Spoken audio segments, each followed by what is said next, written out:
Namo Buddhaya, Namo Ratanattaya. Good afternoon, good evening, good morning, depending where you are in the world. And welcome to our Sunday Dhamma program.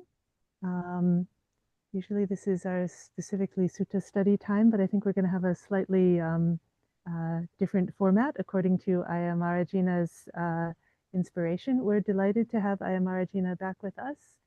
I think many of you know her already, but just in case you don't, we do have some people here in the sala with me who I don't think have met you before. So let me just explain at least to them that Ayya Marajina is part of our Dhammadrini monastic family. She's coming to us today from Florida, but she ordained with this community in 2012 and has been teaching with us regularly online and was with us a couple weeks in person, as well as having her own teachings in Florida and in Cuba and South America, and especially Spanish language teachings, both Spanish and English.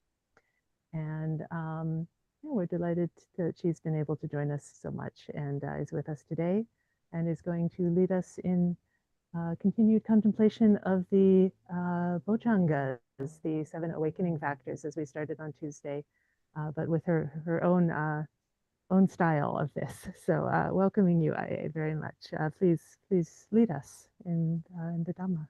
Thank you, Sadhu. Thank you, Venerable. It's it is quite possibly my own style, I guess. I just really speak about my own experience. And it occurred to me because simultaneously Venerable Kachayana and I are teaching the Bodhipakkhiyā Dhammas at the same time. With it just seems coincidental. And um I I have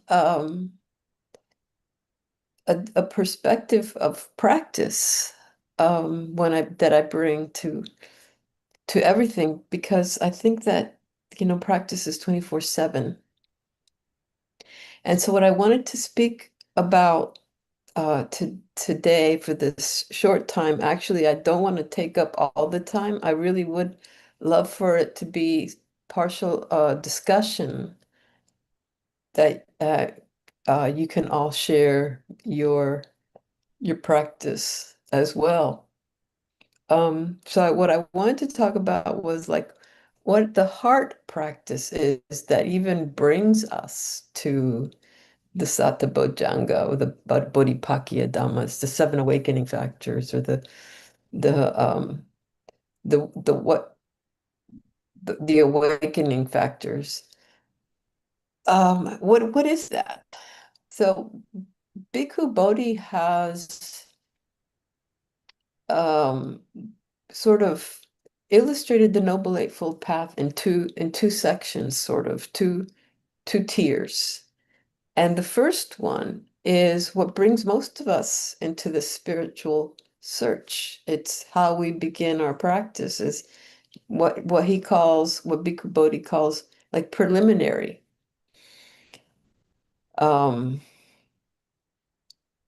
What are the preliminary pitfalls that we experience in life that bring us to a realization that there's got to be something else. This can't be it. And so with that what he calls, that's the genuine spiritual search begins with the hard tax of pain, where we're not looking for another fix or another way to do the same crazy things over and over again.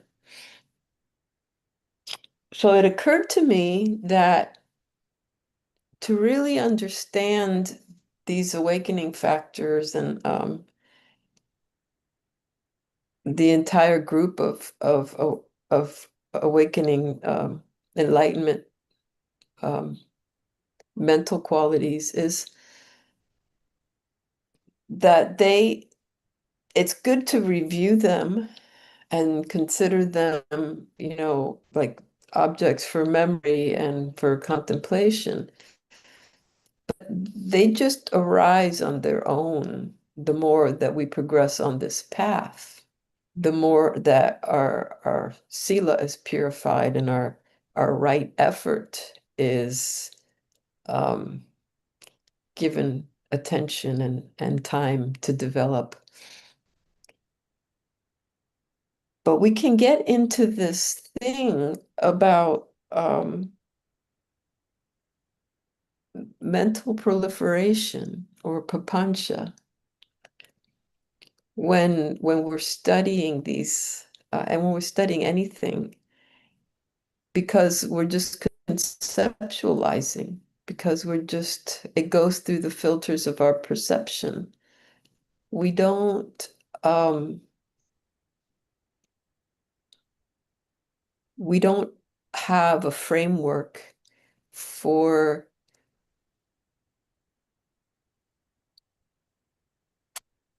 keeping our focus, right? Like, because practice is 24/7, and because on the cushion there are certain ways to cultivate these qualities, like investigation. But off the cushion, with so many distractions going on, this is the real proving ground. This how we apply this off the cushion. And this is where papañca is a very powerful current against our progress. Like, what I'm thinking about specifically is, like, what is the difference before we get to now as an awakening factor? Okay, Dhammavicaya is established after sati. So after sati, there aren't any hindrances, right? The hindrances are suppressed for the time being. And so there's no papañca. So we're not actually talking about the um, Dhammavicaya as an awakening factor. We're speaking of it before we get to that point. Like, before sati is a bala. Remember, you've gone through this one already. Before sati becomes a power, when we're still like forgetting where we are, forgetting that we're sitting and meditating, before that, investigation can really take us down a rabbit hole of papañca. So I have a PowerPoint that I'm going to share.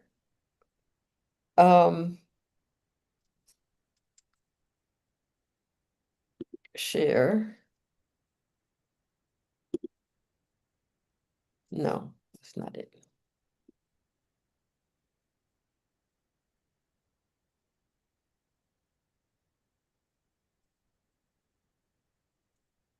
Thank you for your patience. I have no idea where it is. I go between Zoom and Meet, and I get stuck on Zoom. So, okay, here we are. PowerPoint. Share. Okay.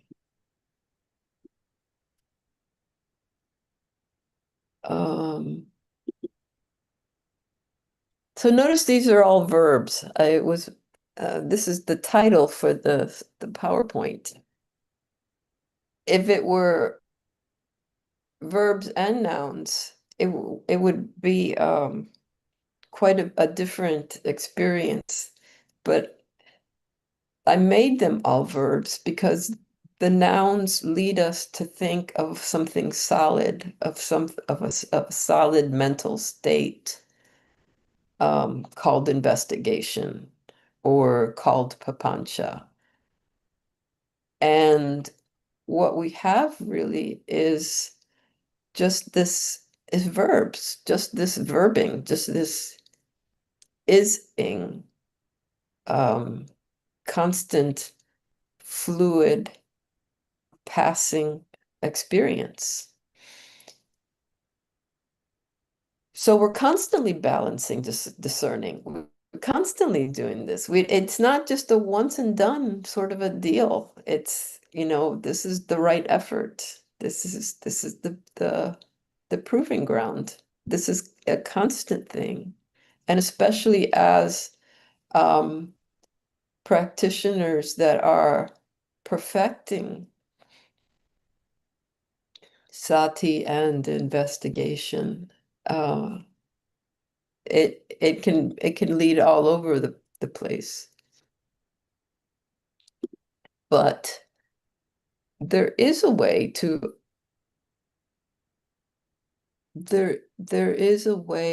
understand whether one is actually investigating dhammas, as in Dhamma Vicaya, or if you've gone down a really intriguing rabbit hole of mental proliferation.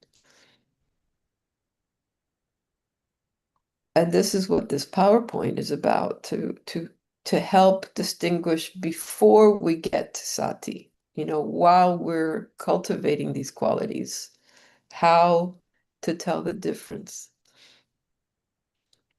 Because the question is thinking about Dhamma always fruitful? Well, that's relative. It's fruitful most of the time. But there are times where thinking about Dhamma is actually an obstacle.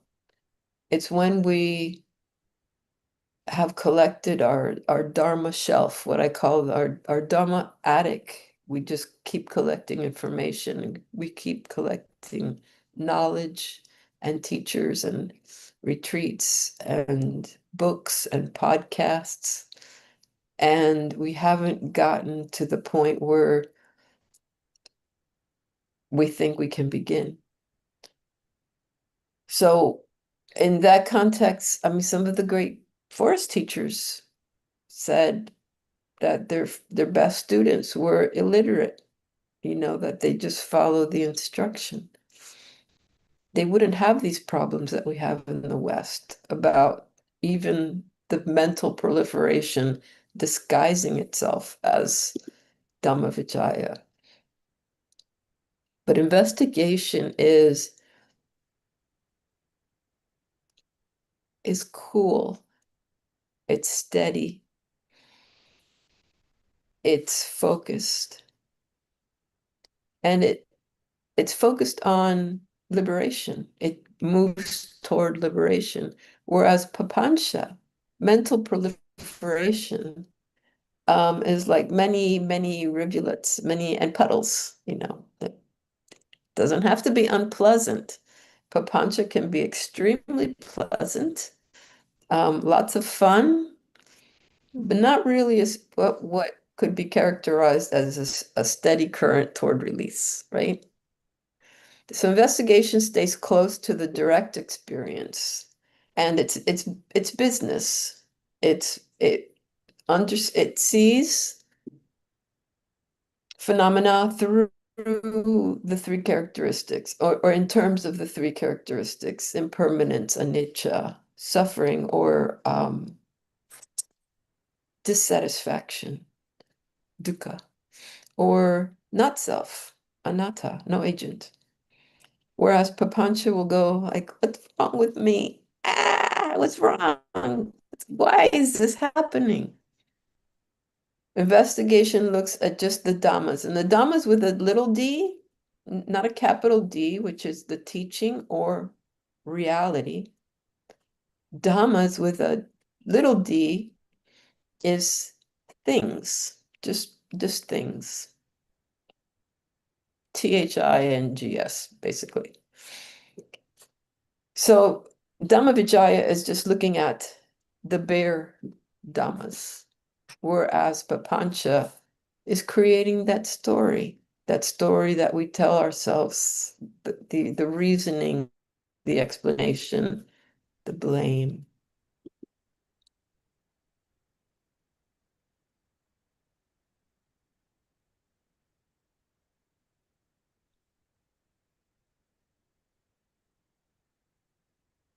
So some palpable, or not palpable, sensorial differences is that, investigation is with a cool head, cool heart. It's more of a neutral sort of passing through an observation of study.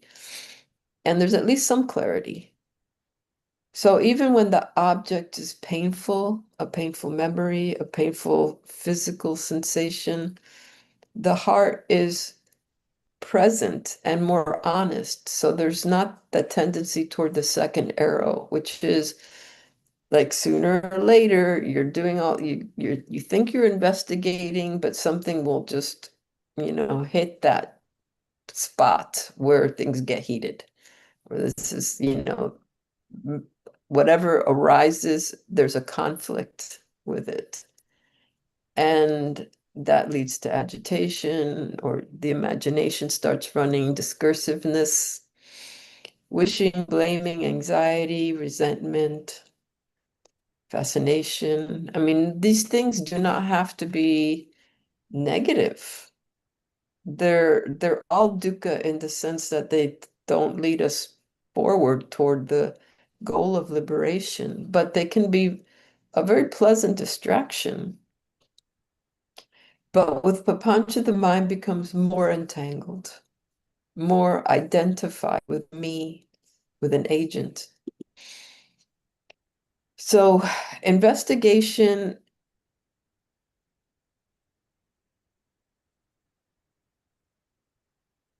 not penetrates, but attempts to get to the thinking, to the feeling tone, to the perception.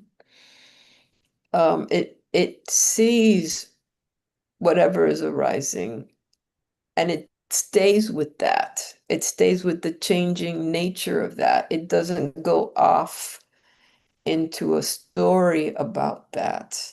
Like every time I sit, this knee starts to hurt. And this time, this knee started to hurt too. And I wonder if this is a sign that I shouldn't be sitting this way. It's just pain. It's just aversion toward the pain.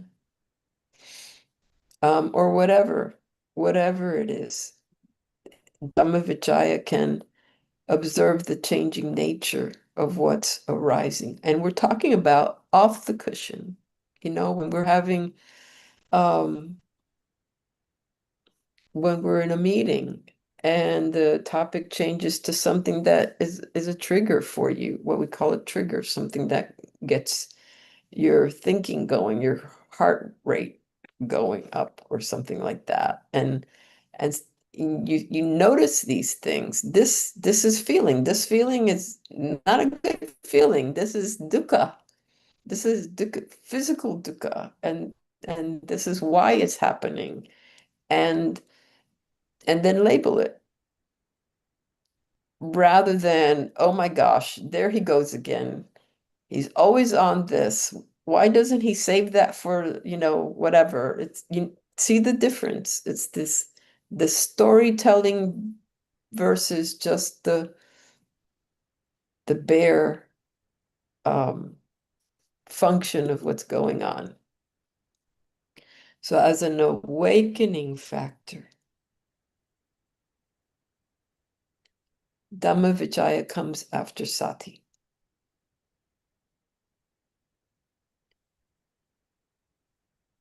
And none of this is going to matter because we've been talking about papañca, which is based on, our defilements. And within sati, we have let go of the vinaya loke, abhijja domanassa, having put aside longing and grief for the world, or something like that. So no papañca, and just the investigation into the feeling tone, into the six sense bases, salayatana, the five upadana khandhas, right? Not the five khandhas, We need our 5 khandhas, the 5 upadana, the clinging to that. Always in terms of impermanence, suffering, or dissatisfaction, and not self, anatta, that there's no agent. So before we start with the discussions, these are sort of the things that I had wanted to that we could discuss together. When the world doesn't go the way we want it to, which is pretty much all the time,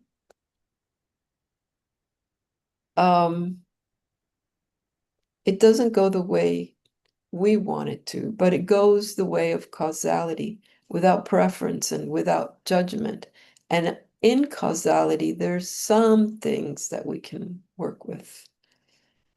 So we can't work perhaps with the war that's going on, the wars of aggression, economic warfare, climate warfare, catastrophic, cataclysmic events like the earthquakes, twin earthquakes in a metropolitan area of Venezuela.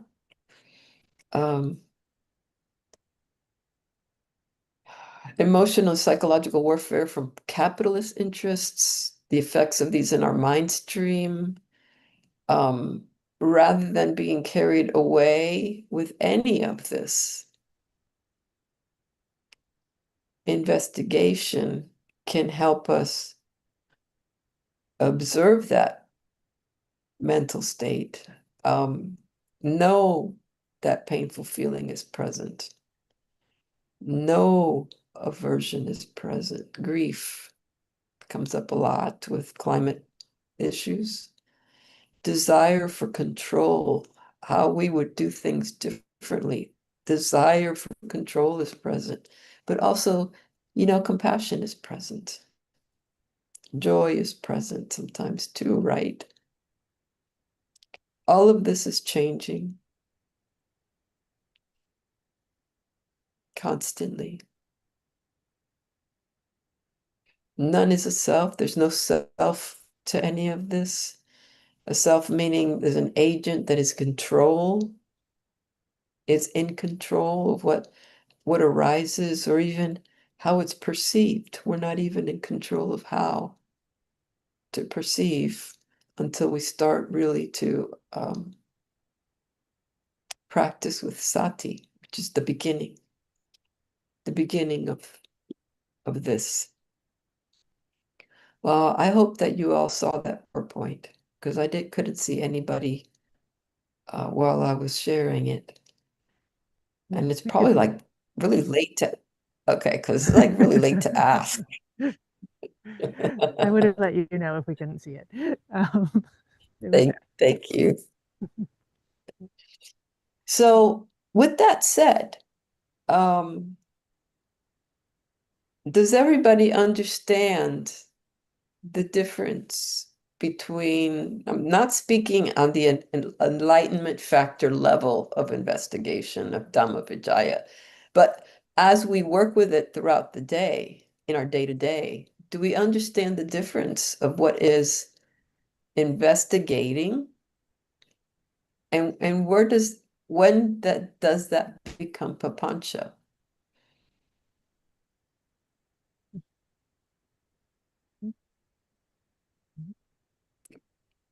Mary Joy is nodding vehemently. She understands. Yes, I would just put it, it's papañca when you lose perception of where you are or what else is going on, and you feel a lot of excitement, and you're winding yourself up. And so the question will arise, like, you think you've gotten somewhere, but you say, wait, am I just winding myself up? And if it's papañca, boom, done. It stops. So yeah. Very good, very good. Anybody else? Daniel. I tend to notice, that for me at least, the difference is in effort. I feel like when it's papañca, there's a lot of trying. I'm trying to understand something, or I'm trying to change something, or I'm trying to alter how I feel about something or how I'm reacting to something. And Dhammavicaya feels more like noticing, that I don't have to fight to understand that reality will present itself to me. And I don't need to kind of choke insight out of it. Insight will rise on its own. So it's this very kind of fine point of effort, effortless effort, maybe noticing but not struggling. Um, that I'm still trying to get the hang of, but that's what I notice. Very good. Thank you for sharing. Becca. Hello, and thank you so Hi. much for what I'm noticing is it's one thing to sit here and listen and discuss, and I can see it really clearly. But I do believe it's different, as you said, off the cushion in day-to-day life. And what I notice is some time can go by and I can be down that road of the papañca before I notice it. So I would like to be able to catch it a little sooner. And I'm wondering any suggestions on that, I guess, noticing it sooner. And then when I do notice it, it can be harder. Again, as we're sitting here talking about it, it seems easier. But I know that when I'm in it, it can be hard to kind of pull out of that and make those adjustments. So if you could comment on that. That's a very good question.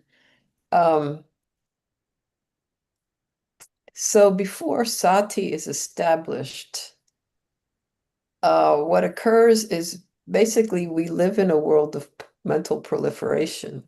We don't have direct experience, maybe 99% of the day. We're just creating a narration of what's occurring.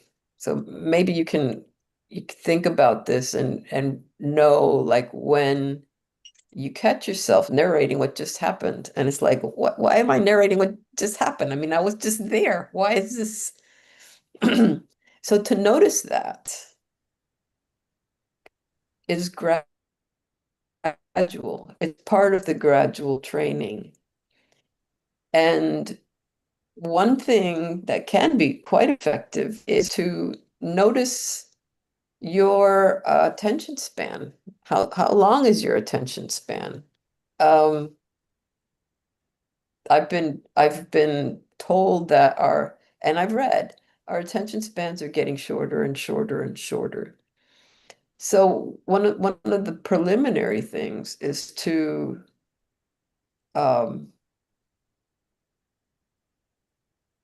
lengthen your attention span by memorizing longer chants, longer discourses, reading books on Dhamma rather than 15-minute podcasts. But even a 15-minute podcast is probably better than scrolling through Facebook.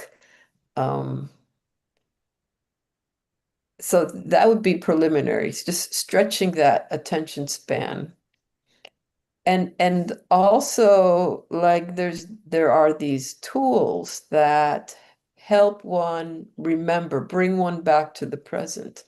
In Plum Village and in Venerable Thich Nhat Hanh's monasteries, I think it's every 15 minutes they ring the bell, and everybody has to stop what they're doing and just breathe, just come back to the present. And then that happens again. After you stop hearing the bell vibrating, everyone returns to whatever they were doing. And lo and behold, it can be so quick that we forget to be, paying attention in a fluid moment. So it takes practice. I think that 15-minute thing, if you can work with that, like, I don't know, people have jobs that they can't necessarily interrupt themselves every 15 minutes, but it could be longer. Just bring yourself back And that eventually is what will catch the arising of the papañca when it starts to go off. You know, you may notice it like 14 minutes later or something like that, but that'll shorten, and you will eventually catch it when it arises. Okay. Okay. So Ryan, yes. Hi, Venerable. Thank you for sharing the Dhamma with us. I guess I wanted to kind of articulate or try and articulate my investigation recently on how the mind works, as far as being able to kind of focus itself similarly to what the other senses would be, right? So, mind being another one of the senses, in situations where there's a noise, in the background, stuff like that, right? So, and taking that out into the field, so to speak. So what I've gathered is that just like when you're listening to music or using the auditory sense, the mind can also be used in that regard, right? Or like your sense of taste, for example, when cooking or whatever, right? So in this case, what I've noticed is that because I don't know if you can hear now, but there's like a weekend concert where I live, and at night, I've purposely like sat myself to kind of play with that, with the trying to see how to get the mind to focus itself on my meditation object or on the breath, right? Using vitaka vichara, so in the case of the example of hitting the gong sort of thing, um, and sustaining it, right? And then in this investigation, I remember that it also in other cases where this has happened, where the focus of the mind, or my mind at least, has been the case, right, where you just like uh, not hear any sounds or anything like that. It's like when you're in deep focus of reading a book, for example, right? It's like you're so enthralled in what you're reading that you don't pay attention to anything else, right? So I mean, can you maybe speak to the similarities? I know that they call it like wrong samadhi, right? When you're deep in playing music, for example, or reading a book in this other case, right? Can you speak maybe of like how to like take that investigation on the cushion of how the mind works in that regard, and taking that out into the into daily practice, I guess, out into the fields. Like, for example, when you're driving, and like I almost got run over the other day because I wasn't paying attention, right? So I was like, oh, I guess I wasn't paying attention. I wasn't redirecting my mind to what I was doing, right? So those little examples. Oh, I'm glad I didn't get run over, but I guess I should have been using my mind more skillfully. But anyway, can you speak to that regard? You know what I'm talking about? I don't know if I make sense, but if I don't make sense, please let me know. Somebody else, you can raise your hand also. But I'll try. Okay. That was a lot to unpack, Ryan. Oh, okay. Well, yeah, that's what I mean. I'm trying to articulate it. That's probably part of it. Thank you, Ayya. I Just think let I me know if you need understand. clarification on the unpacking part. Okay. Thank you. First of all, I want to address a comment you made toward the end about wrong samadhi. The word sama in the Noble Eightfold Paths is translated most of the time as right, And so we think, you know, of like right and wrong, but it's only right and wrong in terms of the Noble Eightfold Path itself. So there's really no wrong concentration. It's just ayoniso manasikara, unwise attention, something that takes you away from the Noble Eightfold Path, from the intention of mental purification. So the mind picks up just one thing at a time. And when we get used to a certain environment, a lot of what's going on is just not registering to the mind.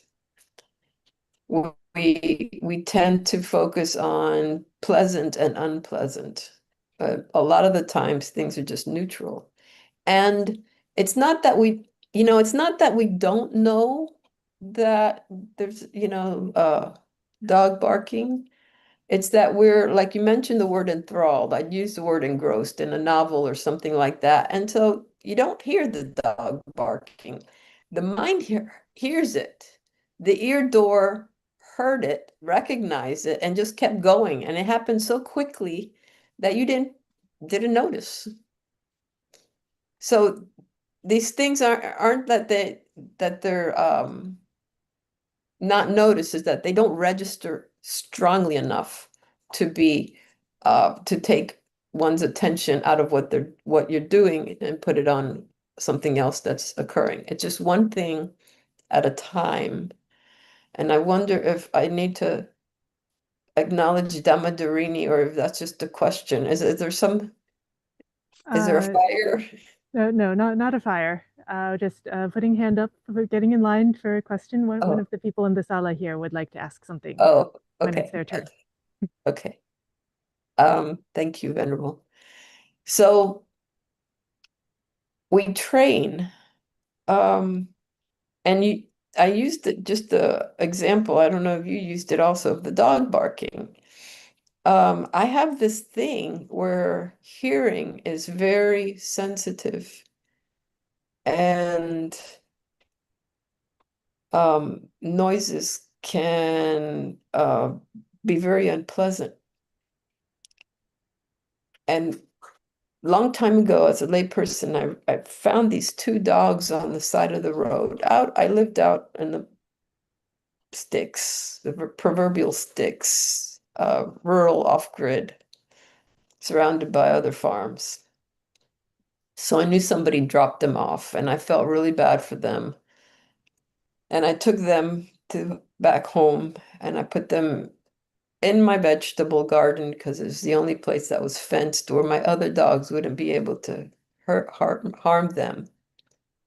And they started barking and barking and barking and just would not be quiet at all. It was driving me insane. I got there's these little cute little birdhouse looking sonic things, sonic noise emitters that they're supposed to get a dog's attention. If they bark, the sonic emits a sound wave that you supposedly can't hear, but the dogs can, and went through those, and they go through a lot of batteries and telling them to be quiet, and nothing worked until I said, I'm not going to let this bother me anymore, because it's like day after day after day, all day long into the night. I can't do it anymore. I don't know how that happened. Maybe the mind was just very receptive at the moment, but it stopped bothering me. They continued to bark. I would like to say the dog stopped barking. Some miracle occurred, and they were just saintly after that. But no, they continued, but the reactivity stopped. So there again, it's what we prioritize. It's what and oftentimes we work against ourselves. we do things that train our mind in certain ways that later we wish weren't the case. I think, especially like college students that have to read so many texts and have so much input all the time that concentration becomes very, very difficult for them. But we first analyze, see what we can get rid of. We can declutter some things in our life to make it more welcoming for meditation. And that thing when I was speaking about the dogs and I said, I can't do this anymore. I mean, really, it was like a point where I just acknowledged I was going to kill something, right? I had gotten to the point where I could not deal anymore. And somehow that settled the mind. I was already meditating a lot when I could. I was already reading the suttas. I was already taking refuge out there on my own. Had never stepped into a Buddhist temple. But somehow the mind was ready for that suggestion. And this brings back another one of those points that you're investigating anicca, impermanence, dukkha, suffering and dissatisfaction, or anatta, not self. We train and we condition and we study, we practice, and then something happens. Then something happens. So discipline and that initial confidence that that this is the right training, and things sort themselves out. And I hope I answered something there. I tried to Yes, do you the have. best Oh, yeah. Thank you very could. much. I appreciate that. Thank you.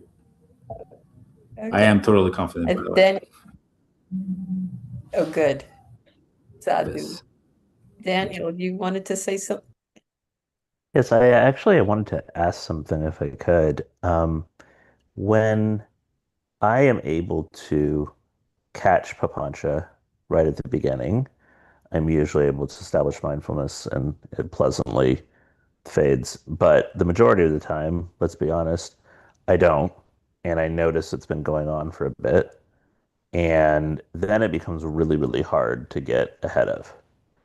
And I'm wondering if you have any thoughts or ideas or techniques on when you have slipped and allowed kind of mental proliferation to go, how to get the mind back. Because I think that's where I struggle a great deal. It's sort of that well-worn groove of papañca just rolls on like a perpetual motion machine, and how to stop it once it's doing that. I think I know what you're saying. We've been perfecting our bad habits since an indiscernible beginning. And just noticing them now is really, really good. The thing is that we're not convinced of anatta until it, basically hits us in the face. And so we prefer papañca to investigation. I mean, it's fun. I was saying during the PowerPoint, some of this stuff is a lot of fun. And if you're a writer or a poet, which I used to be, it's very difficult to get out of that mind state because the mind is trained into looking for all those cool words and those wonderful lines um and that happens little by little with, I think, kind of dispassion or viraga. It kind of loses its allure. Gradually, little by little, it just becomes like, first we get a little bit of disgust going. Gosh, I mean, been on doing this for a long time now, several years. I've got nothing to show for it, but it's building up. It's building up as every time that you remember and return, and choose to return rather than, I'll go, let me continue this daydream. No, let me continue this plan or chasing this whatever. That every time you choose coming back to the present and investigating and letting go of that delusion, this delusionary situation that we prefer. We actually prefer to be in the delusion, like Neo in that movie. Well, not Neo. He chose, he chose to the reality, but wanting to stay in ignorance rather than to wake up. That's part of this whole complex of ignorance. And you have to give yourself a break because we've been perfecting these things for, ad nauseum. So just being present in these classes and right effort, and it goes in its own way. The Dhamma takes one. It's onward leading. So just keep reminding yourself and coming back. I think somebody in Dhamma. Yes, we have a Ken would like to ask a question. Would you the mic?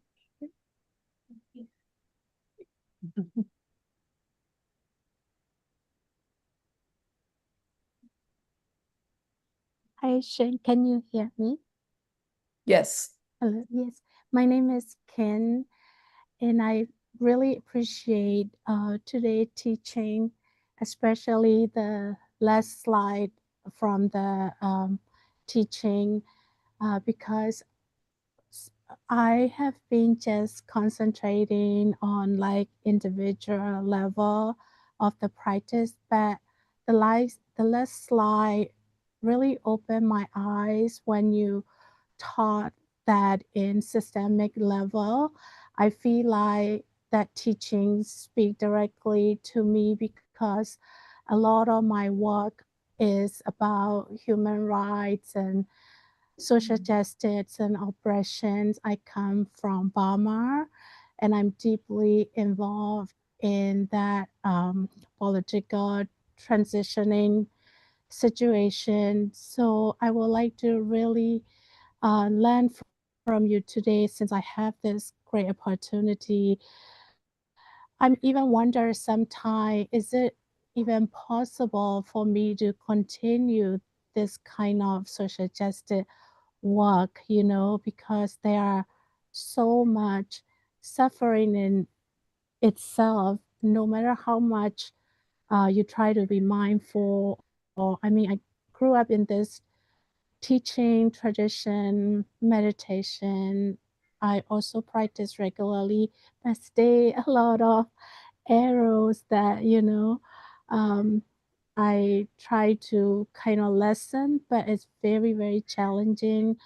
I would like to learn from you how I can, um, continue my work more, towards Dharma, and can they even go together, like liberation and social justice work in practical situation, with struggle and killing and suffering, all these things. So my question is that. Thank you so much. Mhm. Good question. Several things come up to respond to that.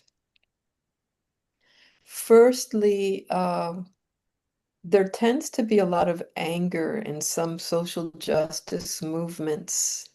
And so they tend to harm us rather than help when we are carried away with the suffering. It's karuna is really the wish that all beings be well, that there be no suffering for any being. It's not to suffer with, which is the etymological origin of compassion, which is the translation we see often for karuna. And it's a very important work, but it's not one that we are ever going to accomplish perfectly in samsara. And I think if you can accept that, your work's not going to end, then you can approach it with a little bit more compassion for the beings that you can help and the ones that you can't help. And also develop a little bit of equanimity, because all those 4 Brahma Viharas, the metta, which is the absence of ill will and hatred. Metta is an absence of hatred. Karuna, the wish that no one suffer, no being suffer. Mudita, which is an altruistic joy. And equanimity. They all 4 are within each other. They're all 4 kind of balance and perfect each other. So it's not just enough to have compassion. There also needs to be some equanimity. Now, I'll tell you a little personal story. We've got time. I promise it's not going to be a really long personal story. I used to have a small niche dairy with 3 cows, a Guernsey, a Jersey, and a Holstein cross. And I loved my cows, and I learned to speak cow. I let them keep their babies. Cows get tired of their babies eventually. They do get tired of them. They kick them away.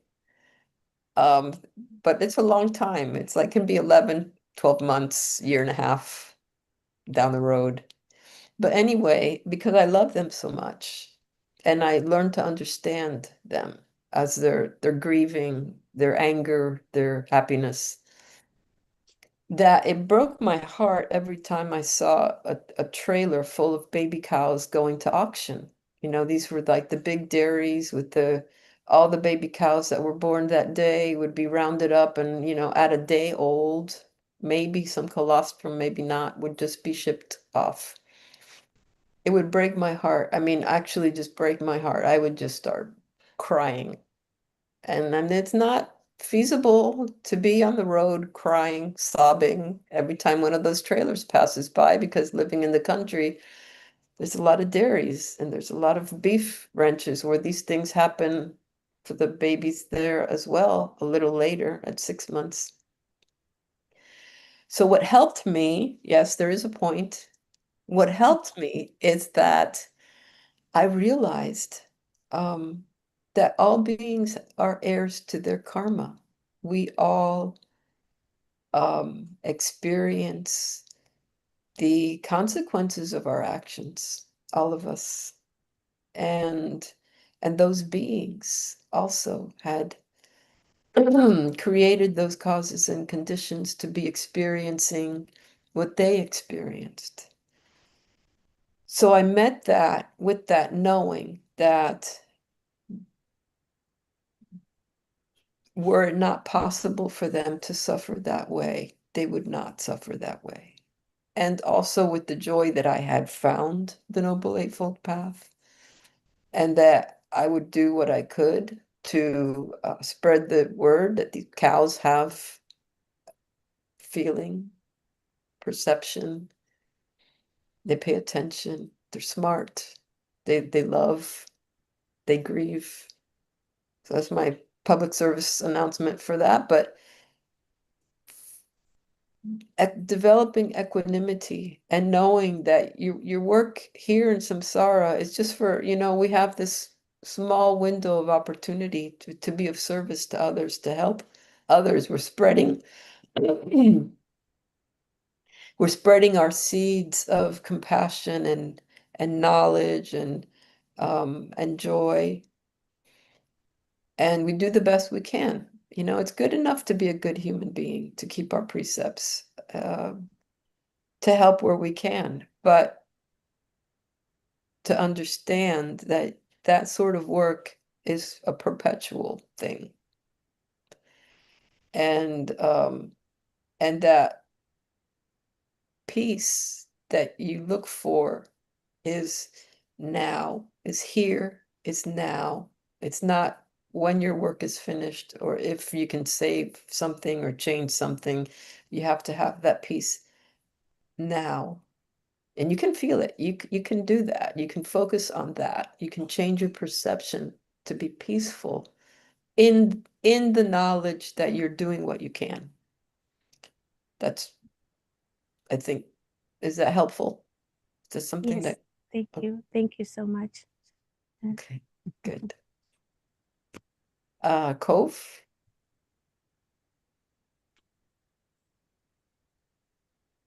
Thank you, Hello. Venerable. Thank you.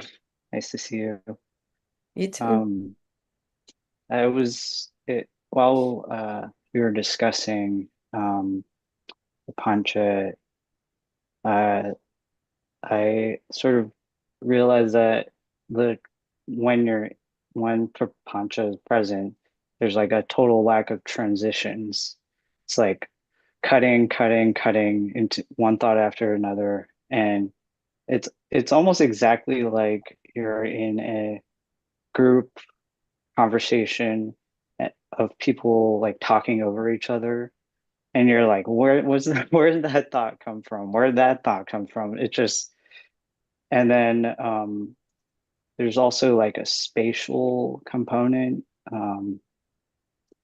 at least for me, where the mind's like going out. It feels like it's going out in different directions, but when there's sati, it feels like, right here, maybe not exactly right here, but it feels closer. And at the same time, there's the perception of space around you is more clear. So those are just some comments. Thank you. Sure. Yeah, the bumper car theory of language is what I used to call that. Just constantly going from one thing to the other, like a ping, what is that? Pinball machine that you would just be bouncing this is how we think. And I believe that the internet was created with that sort of infrastructure, just going from one thing to the other thing to the other thing. So when you have ADHD, it's very, very helpful just to have your list of where you're going to go and what you're going to do there, because otherwise, 6 hours later, you might find that you didn't actually even get to what your intention was online. But yeah, that's a very, very good. With sati, you're like within your rails, and there is a perceptual awareness also. Wow, so we're doing really well with time, and this is exactly what I had kind of wanted for us to do, is just to discuss where we're at with this, in relation to how we're going to practice with it. And on the cushion, it's much, well, it has its challenges also, of course, but it's much more clear, because when you sit down, you notice, well, gosh darn, I just sat down 5 minutes ago. Where I've been, am I even breathing? Right? But when you're doing the groceries, or when you're driving, or when you're even with your family, your dear ones, or helping out in a monastery, you can be totally gone the entire time. And this is where, strengthening back to like the core exercises of strengthening your attention span so that it can stay with one thought for longer. Because one of the questions that was at the very beginning of that PowerPoint was, is it always fruitful? You know, is Dhamma contemplation always a fruitful thing? Well, it's a very fruitful thing. And I remember, like, when my son was little, he was in karate, and I thought it was lovely, you know, for him to learn karate, you know, the discipline part of it and all that. And I was sort of surprised at what they were learning with just these forms. I don't know if you all know, familiar with karate, but you just kind of like learn this act, you know, these 10 different actions on their own, out of context entirely. And you just go through these rote, and so for a long time I was like, I don't understand any of this, but he's, you know, he's happy. He likes coming here, so we continue until I saw them sparring for the first time, and then sort of those movements would come up. And so learning the Dhamma is like learning karate. You sort of learn these forms, and so we're thinking about the Dhamma. We study suttas. It's really good to study suttas. One sutta is good, just one is good enough. And we just deepen our understanding and just kind of bring it up all the time. And then, you know, this is training the mind. We do it indirectly. So it may not seem like, you know, like we're getting anywhere, but little by little, you know, very gradually, these sort of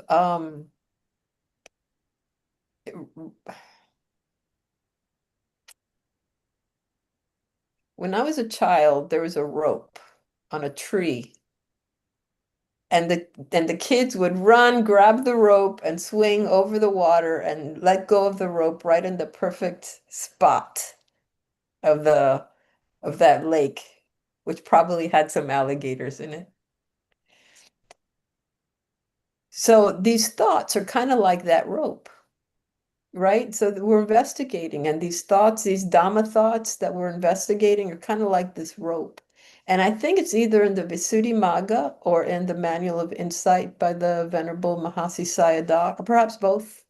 Perhaps the Venerable Mahasi Sayadaw was quoting the Visuddhimagga, of just that, of that analogy of running and grabbing the rope and letting it take you across, and then letting go at that opportune moment when you let go and you land on the other shore. So it's very, very similar that, you know, you'll be grabbing that rope for a long time, and you'll notice, you'll see this in your own practice. You'll be running along and you grab a thought and you just go with that thought. Okay, did not take you there.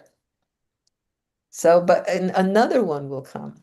And this is why it's so important to understand what the difference is between this Dhamma Vicaya and just mental proliferation, because the mental proliferation isn't so effective. And it's like taking the bumper cars when you really just want to get to, you know, the Coney Island. I don't know. It's the long way. It's the long way. It may possibly also be fruitful, but it's the long way. Any other, should I explain any of that? Some of you have understood. I see some smiles.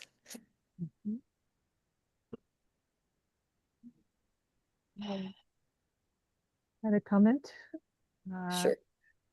I just wanted to say I really liked your image of the papañca as like puddles. And it's a good illustration, because then my mind went into papañca about that. Because it's like, oh, puddles, like, yes, it's like splashing around in the puddle. And then I'm thinking like, oh, yes, there's this photo of me and my brother when we were like 2 and 4 years old, and we're wearing the little raincoats and the little rain boots, and we were splashing in the puddle, and it's very cute. And right, and it's like I remember that. I remember that being great fun to splash around in a puddle when I was 2 years old. Right, there's something really delightful about that.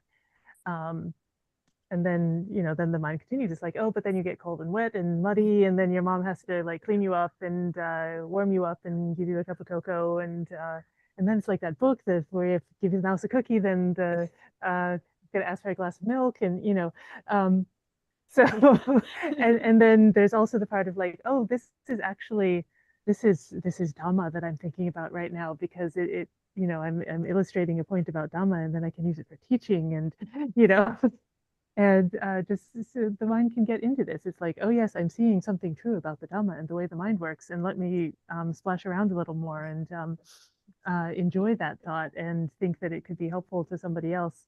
And it's not entirely that it's not, but like I then do feel the energy is like, oh, I should raise my hand and say my memory about my childhood puddle splashing, and I should think about how I'm going to phrase that and how I'm going to make a Dhamma point out of it, and and then the energy is all about like what I'm going to say and do, and that's not it. That's exactly like not the Dhamma investigation. It's like the Dhamma investigation is like to feel that energy of like, oh, I want to say this, I want to think about this, I want to splash around, I want to connect all the dots and carry on my train of thought, which seems so valuable in this moment. And so anyway, I just wanted to share that, because I was, then able to be like, at least a little bit like, oh, maybe I don't need to raise my hand and say that right now. Like, it's fine, right? I can like turn down that energy and just be like, yeah, this can kind of dissipate. Like it's obviously I'm talking about it now, but like it didn't have to be like this energy of like, oh, I have this unsatisfied energy that I need to raise my hand and say something. And that's the investigation, is like looking at that part. And anyway, I found it helpful to be contemplating that. So thank you. I do like that image. That is what papañca is like. Let's not make papañca too much about that itself. Very, very good. Yes. Thank you, Venerable. I also have some childhood memories of splashing around in puddles. I think a lot of us might have those. Anyone would like to share? Any more questions here? No? Any questions?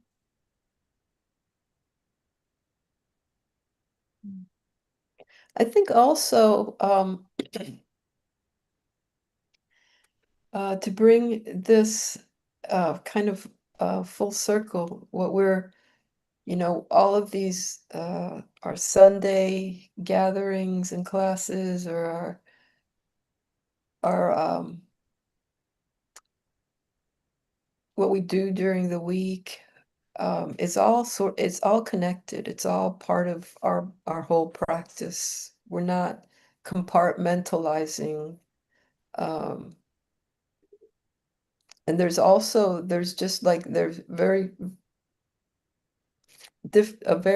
various tools that we can use during our day-to-day that will help keep us in line with where our thoughts are, for crying out loud. We're just speaking about bringing those thoughts home. Doesn't this should strike you as, oh my goodness, I needed help with my own thoughts, of reining in my own thoughts.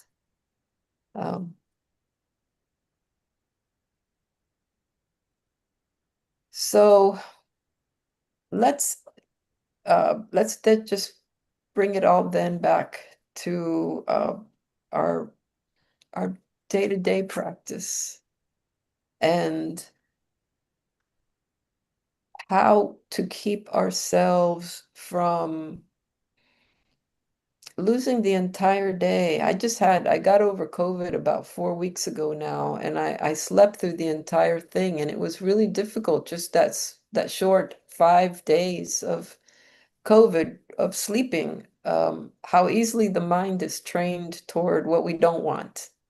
And then what we do want is a little bit harder to establish. So without stressing ourselves and without forcing ourselves, we need to be able to find some kind of balance. We're not speaking about not having any desire at all, right? Especially for the lay community, to have desire to enjoy your merit. You know, you have good things happening to be able to enjoy that without losing sight of the Noble Eightfold Path, or without losing sight of actions and consequences, and just restraining our sense basis is a really essential practice that will keep us in our pasture, keep us safe. And all of this effort that we're putting in will bear fruit. It goes in one direction only. If we just keep sila and develop right efforts, sati and samadhi, it will bear fruit. But it's not in your time. It's not because you want it now. It's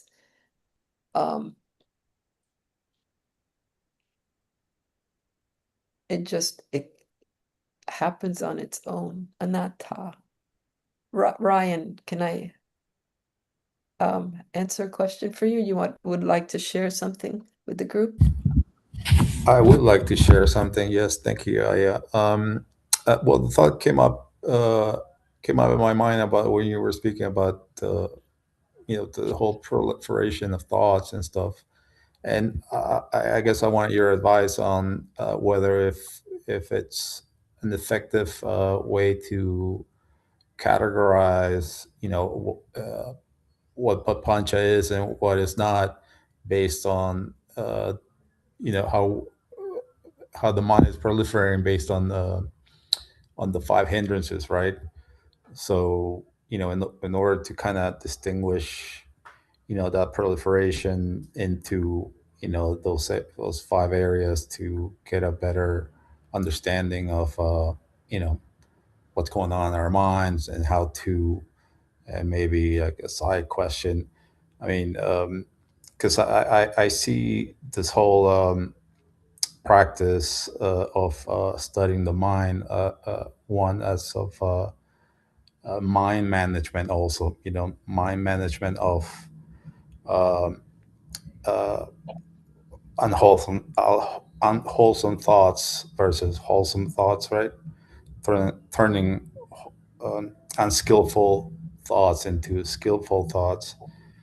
So will you agree with that assessment? Of what we're doing is a form of mind management, and whether categorizing papañca into those into the five hindrances, could help us better, understand, how the mind proliferates. Thank you.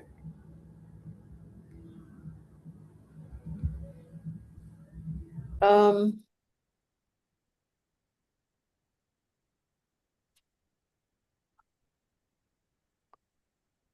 I don't know if it's necessary for you to be able to categorize the different types of papañca. It all comes from contact, from the arising of consciousness with contact, and it can stop either there at feeling. This is where Venerable Bhikkhu Analayo draws a sort of an entry point into a gap, into a cessation. He says through Vedana, it would be the simplest way. So if you stop with practice, in the gradual training, you learn to pick out contact.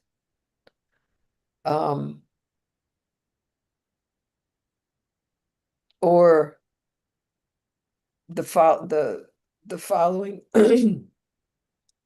Vedana, which is the easier one according to Venerable Bhikkhu Analayo, then there's where you stop it.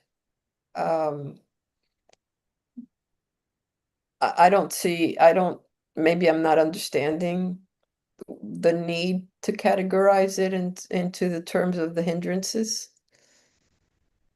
It's just a hindrance. And most people don't experience all 5 of them, at least in the same sitting.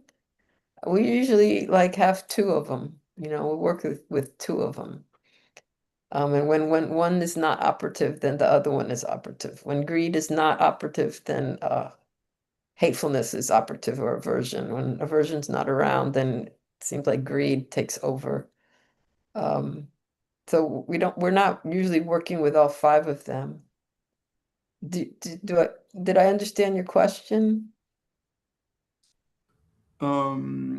Maybe if or maybe I'm confusing when to notice when papañca is going on, right? So let's say if again the example of almost getting run over, right?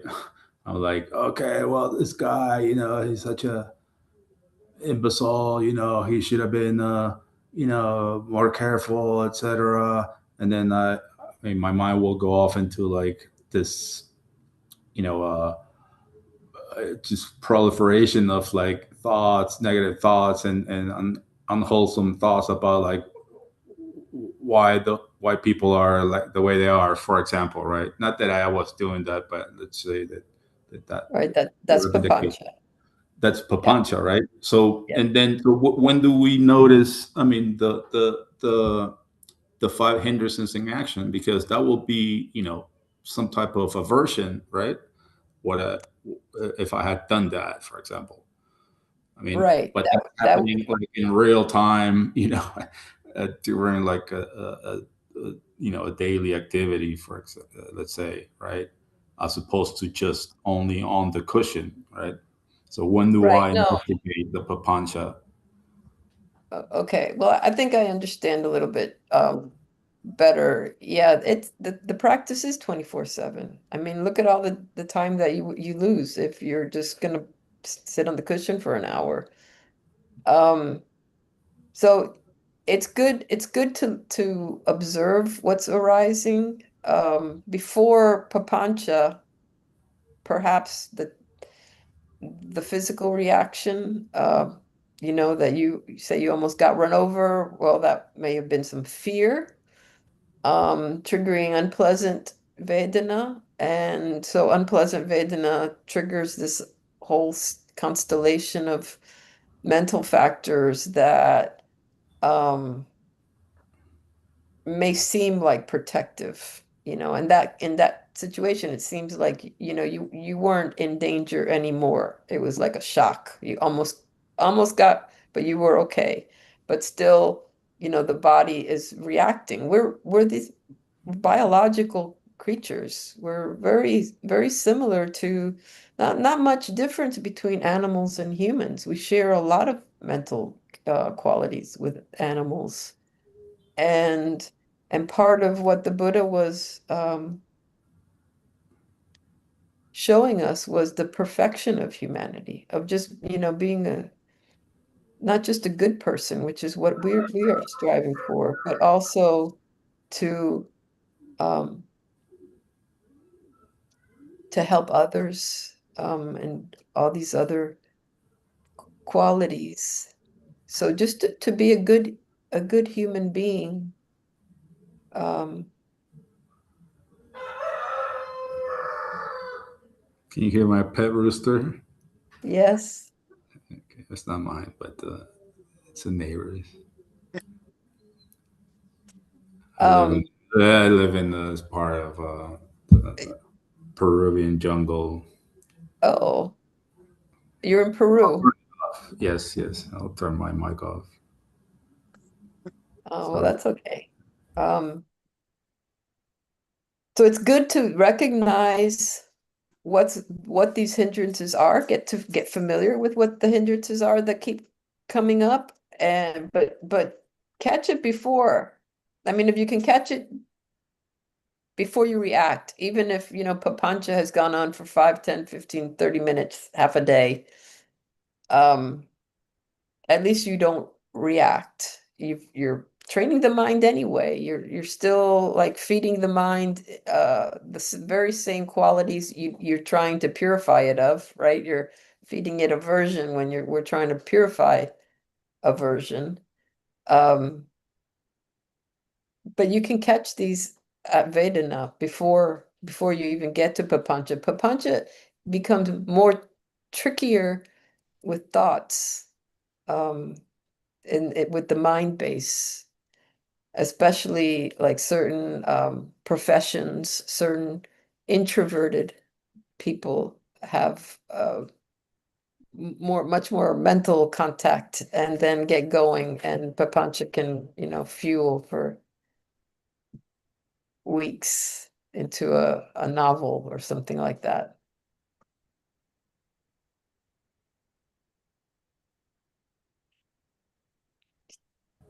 Thank you, Ayya.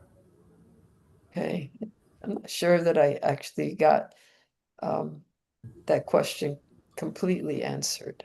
Oh, yes. And I mean, you're doing great, Ayya. Thank you so much for your help. Putting me on the spot, Ryan. Why? Why is it on the spot? I mean, you're doing great. No, I'm playing around. Thank you. Okay. Yes, Thank you for sharing. Thank you. Any other questions or comments or sharing that you would like to do? We're 8 minutes. Yes, Mary Joy.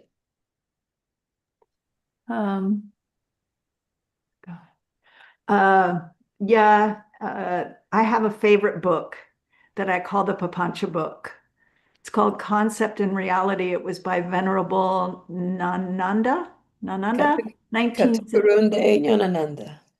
Yeah, 1971. And I think Ryan would like it. You can find it free online, PDF of it. I'm on my probably third reading of it. Every time I read it, I find something new and juicy. And most recently, it goes on about like, okay, humans invented language and then got trapped by it. And from that, I've taken, when I find the mind just starting to go, shh, I just say, stop talking. Stop talking. And just like, okay, there's something underneath there that wants to be addressed, but quit trying to language it. And that helps. I'll put it in the chat for Ryan what I'm saying. Yeah. He's asking. Yeah. Okay. That's all. I just wanted to offer that. Read Concept and Reality over and over. He also wrote, delivered the Nibbana sermons, and you can see those online at beyondthenet.net, I think, or seeingbeyondthenet.net. Seeingthroughthenet.net.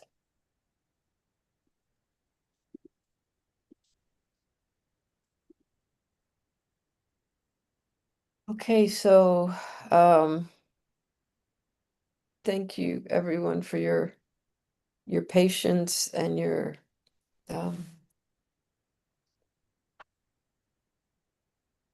sharing. Thank you for sharing, for your commitment to the Dhamma, to improving your practice, to being sure that first you get yourself out of the mud. And then we can be so much more help when we have lessened a little bit of our own personality view and our own attachments to the way things should be done. And I'd like to share my merit here, and also welcome you to share your merit with all the beings suffering right now. In Venezuela, trapped under the concrete and darkness and the fear, and people in war zones trapped with fear. People in Cuba trapped by political ignorance, hunger and violence and cataclysmic weather, and so much that's going on in our world that really, when we make the choice to be present in a Dhamma teaching, we're making a huge, huge difference. And we should probably stop looking for results. We should just pay attention to what we're doing now, and the results will happen. But, you know, this is a long game. We spread seeds here while we're here. We try to make things better for others while we're here.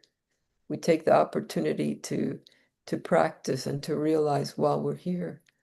Just a very short time that we're here. So let's make it a good practice that will benefit ourselves and others, especially all those beings right now suffering in any world system. So we share our merit. Idang wonya tinang hotu sukita hontu nyatayo. Idang wonya tinang hotu sukita hontu nyatayo. Idang wonya tinang hotu sukita hontu nyatayo. Sadhu, sadhu, sadhu, anumodama. We pay our respects to you as our teacher for today.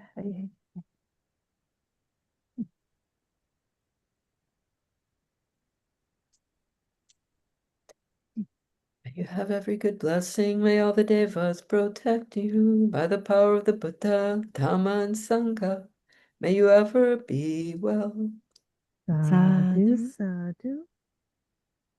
And then we could all pay our respects together to the Buddha, Dhamma, and Sangha.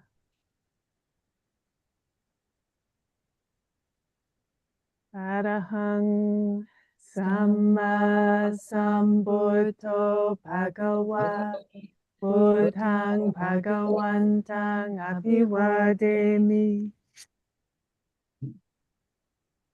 Suakato Bhagavata Dhammo Dhammang Namasami Supatipanno Bhagavato Sawaka Sangho Sanghang Namami.